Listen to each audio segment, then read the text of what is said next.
There are many ways to get the things that we want for ourselves in our lives. But basically, it all begins with how we choose to think. And once you know that what you think about is what expands, you start getting real careful about what you think about. You don't allow your thoughts to be on anything that you don't want. Change your whole approach of how you see life, and it will help you get to that next level. It'll help you to get unstuck. Wherever there is investment, there's frustration, because investment creates expectation. Anytime you invest, you have expectation. And anytime you have expectation, you have the potential for disappointment. You can't be disappointed if you haven't invested anything. The only way you can come out of unhappiness is if you choose and say, okay, it's going to be a long journey. It's going to take a lot of time. And I'm going to try and try and try, but I'll get there. What do most of us do every day? We watch negative news, we swipe on toxic positivity, and we just drown ourselves in negativity. And then what happens? What happens is we become really good at being negative. We become really good at finding what's wrong with life. We're basically configuring our brains to be unhappy. There is a lot of fighters, but not everybody can become champion. Champion become when you can handle all this pressure. This is the difference between fighters, just fighters, and champions. You know, I handle this and I control this. Life ain't fair to nobody. You just gotta fight through, man. You gotta bite back sometimes. Most people fail in life not because they aim too high and miss. No, most people fail in life because they're just like I was for 14 years.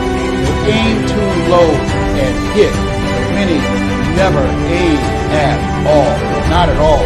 They just go through life surviving. And how people live their lives is a result of their state of mind.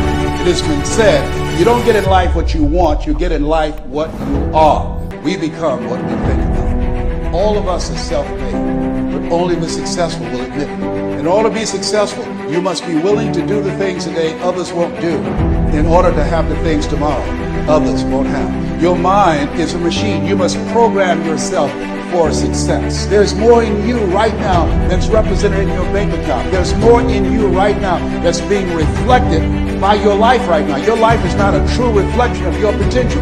You have greatness within you. You have the ability to do more than you can ever begin to imagine.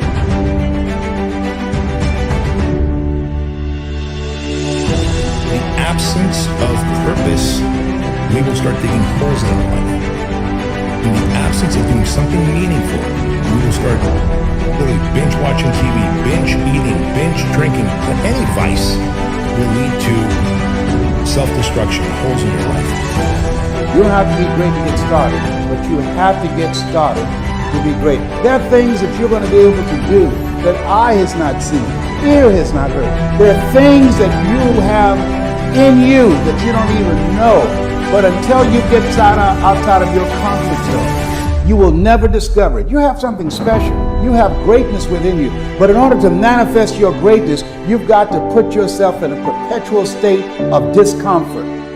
You've got to challenge yourself. You've got to raise the bar on yourself. You've got to get busy. You've got to work your plan. Even if you've got a job right now, you've got to work yourself out of it. You've got to have an exit date where you say, hey, I've had it. It's time for me to do me.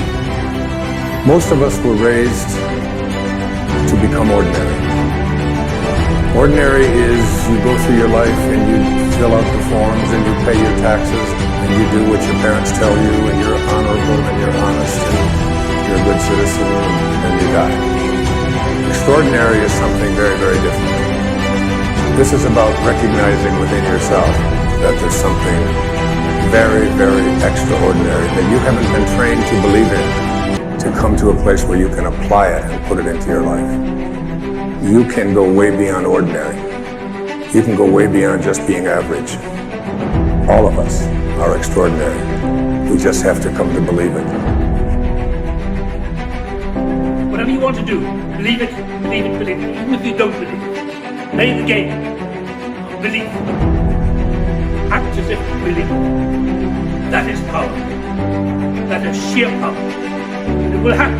Believe you me. Your brain is the most powerful weapon in the world. If you can't control your own brain and your brain controls you, you got to tell your brain where you want to go and how you want to go and how you want to get there. You got to control it. If not, it's over. Your mind has to be stronger than your feelings. Think about every poor decision you've made in your life. There was more emotion that was involved in it than there was mind. Every single one of them. Think about it. Your feelings keep you in bed. Your mind tells you, get up. When I wake up in the morning, I don't think, am I motivated to go do what I'm supposed to do? No. When the alarm clock goes off, I have no thought about whether this is easy, whether this is hard, whether I want to do it, whether I don't want to do it. None of that matters.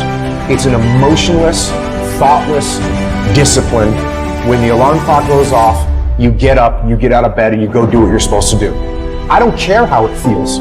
I don't care if it's easy or hard.